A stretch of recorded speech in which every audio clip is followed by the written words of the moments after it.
नमस्कार दोस्तों, जय हिंद, जय भारत, जय राम जी की। स्वागत है श्री बालाजी नवोदय कोचिंग क्लास के नवोदय नॉलेज में। बड़े दिनों बाद आज वीडियो बनाने की इच्छा जताई इस उपलक्ष्य में कि किसी प्रकार का कोई टॉपिक नहीं था हमारे पास ऐसा बत्ती देने वाला कि कुछ छोटी मोटी चीज़ को बड़ा चढ़ा के बोलना। इस प्रकार के पास हमारे पास टॉपिक नहीं था, लेकिन पेरेंट्स का बार बार फ़ोन आने के कारण हमको वापस बनाना पड़ा। तो सबसे अहम बात यहाँ पर है वेटिंग लिस्ट की। सभी पेरेंट्स जिन बच्चों का सिलेक्शन नहीं हुआ, कुछ माता पिता को एक ऐसी आशा है कि वो हमारा बच्चा कहीं ना कहीं निकल जाएगा, किसी ने आरटीआई करवाई है तो वो भी बेसब्री से इंतजार है कि वेटिंग लिस्ट कब आएगी और कितना वेट करवाना पड़ेगा। तो आज हम छोटे से दो टॉपिक लेके आए हैं कि वेटिंग लिस्ट अपडेट और सिलेक्शन वाले को कब लगेगी क्लास। तो ये दो टॉपिक पर हम आज चर्चा करते हैं। तो जैसे ही आपको पता है कि आपके बच्चे ने कितने नंबर गेन करे, कहीं ना कहीं आपने कैलकुलेशन कर ही लिया है कि मेरे बच्चे ने 91 करे जिसके बाद भी सिलेक्शन नहीं हुआ। तो देखो, सिलेक्शन प्रोसेस में क्या कोई एग्जामिनर आपका कोई दुश्मन तो नहीं है कि आपके बच्चों को रोक देगा और पड़ोसी के बच्चों को निकाल देगा। कहीं ना कहीं आपके बच्चे ने कुछ ना कुछ मिस्टेक करी है। बच्चे भी क्या होते हैं, घर पे बड़ा चढ़ा के बोलते हैं और पेपर में टिक लगा के नहीं लाते हैं, और जब आंसर हम बताते हैं कि इसका ये आएगा तो वो बोलते हैं कि हाँ मैंने यही करा है। तो इस वजह से हम कुछ बच्चों के नंबर ज़्यादा गेन कर लेते हैं, ज़्यादा काउंट कर लेते हैं, लेकिन बच्चा कहीं ना कहीं सिलेक्शन रुक जाता है। मेरे पास कम से कम 10 से 15 आरटीआई आई है जिसमें 91 नंबर तक के भी बच्चों का सिलेक्शन नहीं हुआ। 83, 86, 88, 89 तक बच्चों का भी सिलेक्शन नहीं हुआ है। तो हो सकता है आपके यहाँ पर वेटिंग लिस्ट कितनी बची है, कितने बच्चों का सिलेक्शन होगा, ये अब आप पता ही कर सकते हैं। आपके नवोदय विद्यालय, आपके जेएनवी में आप पता कर सकते हैं कि सर कौन सी कैटेगरी की और कौन से सेक्शन की, ग्रामीण क्षेत्र है कि अर्बन क्षेत्र की, कौन से सेक्शन की ये लिस्ट बची है। हो सकता है यदि शहरी क्षेत्र का आपका बच्चा है और बहुत ज़्यादा नंबर लेके आया है और शहरी क्षेत्र की जगह खाली नहीं है तो आपके बच्चे का सिलेक्शन इम्पॉसिबल है।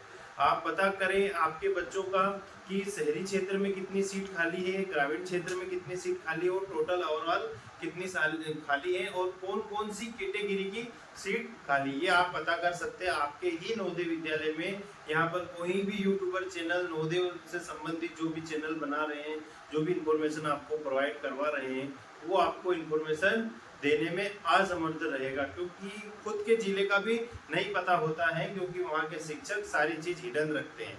दूसरी चीज, आपको ऑनलाइन रिजल्ट शो नहीं होगा, आपको नवोदय विद्यालय में पता करना पड़ेगा। नवोदय विद्यालय वाले या तो आपको कॉल करके बताएंगे कि यू आपका बच्चा सिलेक्टेड हो गया है, कृपया आप ये इस दिन आके फॉर्म ले जाके डॉक्यूमेंट सबमिट करा दीजिए। तो ये हो गई ऑनलाइन अपडेट की बात। अब बात आती है कि सिलेक्शन वाले की कब लगेगी क्लास। देखो, कहीं कहीं नवोदय विद्यालय वाले ने तो अप्रैल में ही कुछ बच्चों को बुला लिया। जैसे हमारे मध्य प्रदेश के सीहोर डिस्ट्रिक्ट में वहाँ पर क्या हो रहा है कि बिल्डिंग वगैरह बनने के कारण 40 ही बच्चों का सिलेक्शन हुआ, 80 सीट नहीं भराई।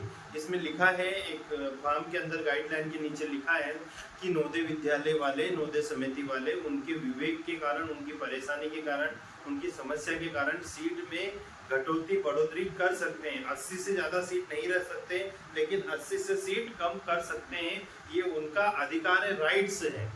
तो कहीं कहीं नवोदय विद्यालय में कुछ इंफ्रास्ट्रक्चर की कमी होने के कारण वहाँ के नवोदय विद्यालय में कम भी सीट भराई है, जिससे भी आपके बच्चों का सिलेक्शन कहीं न कहीं रुका है। तो आप ऐसी भी चीज़ पता कर लें कि आपके नवोदय विद्यालय में कितनी सीट खाली है और कितनी टोटल ओवरऑल सीट थी। अब कब क्लास लगेगी, तो मैंने आपको बता दिया, कुछ नवोदय विद्यालय वाले ने अप्रैल में बुला लिया है और लगभग सभी नवोदय विद्यालय वाले 3 जुलाई से लेके 5 जुलाई या 7 जुलाई तक आपके बच्चों को नवोदय विद्यालय में बुला लेंगे। तो आप बच्चे को अच्छे से प्रिपेयर करके पहुंचाए, मोटिवेशन करके पहुंचाए कि बेटा आपको पढ़ना है, कुछ करना है, आप कोई ज़्यादा दूर नहीं रह रहे। 50, 60, 70, 80 किलोमीटर लगभग दायरे में ही रहता है नवोदय विद्यालय वाले, और आप आराम से उनसे मिलने जा सकते हैं। तो थैंक यू, बने रहे हमारे चैनल पर और वीडियो को ज़्यादा ज़्यादा से ज़्यादा लाइक करें, शेयर करें। मैं अगले वाले वीडियो में लेके आ रहा हूँ कि आपको नवोदय विद्यालय में क्या क्या सामग्री लेके जाना है। तो थैंक यू वेरी मच, देखने के लिए बहुत बहुत धन्यवाद, शुक्रिया।